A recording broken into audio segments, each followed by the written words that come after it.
윤석열 대통령 탄핵 심판 1호 증인으로 김용현 전 국방장관이 정해졌습니다.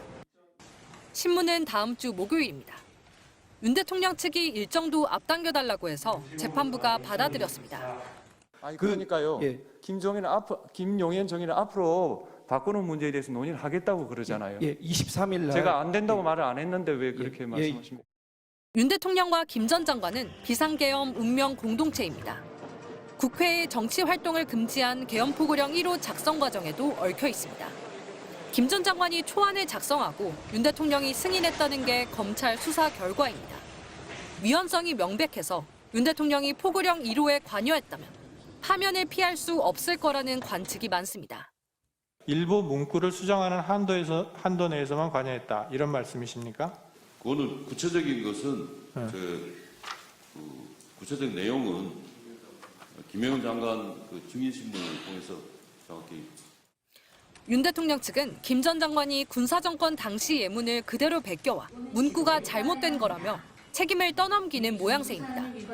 그런데 김 전 장관 측은 포고령 1호는 정당하게 작성돼 아무런 문제가 없다며 위반자 처벌까지 주장하고 있습니다.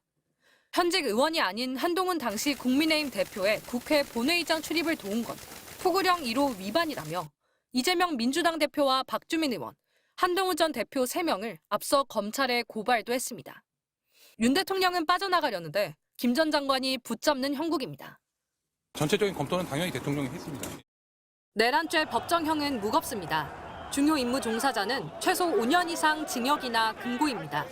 한 배를 탔던 운명 공동체가 재판 과정에서 등을 돌릴 수 있다는 분석도 나옵니다. MBC 뉴스 유서영입니다. 윤석열 대통령 측은 김용현 전 국방장관이 군사정권 시절의 계엄 포고문을 베껴 쓰는 과정에서 국회 활동금지 문구가 들어갔다고 주장했습니다. 대통령에게 국회 해산권이 있었던 시절의 포고문을 베끼다 문구가 잘못 들어갔다는 겁니다. 윤 대통령 측이 언급한 이 시기에 확인되는 계엄 포고문은 모두 4건입니다.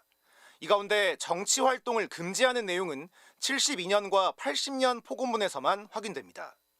1972년 10월 17일 선포된 계엄포고 1호는 모든 정치활동 목적의 옥내외 집회 및 시위를 일절 금한다고 명시했고 1980년 5월 17일 포고령은 2항에서 모든 정치활동을 중지하며 정치 목적의 옥내외 집회 및 시위를 일체 금한다고 했습니다. 그런데 두 포고문 어디에도 12.3 내란 포고문 1항에 담긴 국회와 지방의회, 정당의 활동과 정치적 결사를 금한다는 내용은 찾아볼 수 없습니다. 애초에 존재하지 않았으니 베껴올 수도 없는 겁니다. 윤 대통령 측의 주장은 관련자들의 수사 결과와도 배치됩니다. 조지호 경찰청장은 윤 대통령으로부터 12월 3일 밤 11시 반부터 6차례의 전화로 국회에 들어가려는 국회의원들 다 체포해 잡아들여 국회의원들 다 포고령 위반이야 체포해라는 지시를 받은 것으로 드러났습니다. 이진우 수방사령관도 4일 새벽 0시 반부터 본회의장으로 가서 4명이 1명씩 들쳐업고 나오라.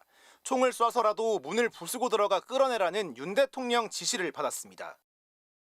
제가 지금 공소 제기돼 있어서 이 부분은 제가 여기서 답변드리기가 여러 가지 제한이 되겠습니다. 곽종근 특전사령관 역시 대통령 지시라면서 국회의원 150명이 넘으면 안 된다. 문짝을 도끼로 부수고서라도 안으로 들어가 다 끄집어내라고 부하들에게 전파했습니다. 체포의 채조도 끝나지 않았다 이런 거짓말하고 있습니다. 그것에 대해서 어떻게 느끼는지 얘기를 해보라는 거예요. 저는 사실대로 말하고 싶습니다. 왜 그렇게 얘기하는지 모르겠는데 저는 분명하게 사실대로 말하고 있습니다. 김용현 전 국방장관마저 포고문을 잘못 적은 게 아니라고 반박하고 있는 상황. 계엄 핵심 인사 4명 모두 윤 대통령 측 발언을 거짓이라고 증언하고 있다는 점에서 예전 포고문을 잘못 뺏겼을 뿐 국회를 마비시킬 의도가 없었다는 주장은 설득력이 없어 보입니다. 알고 보니 이준범입니다.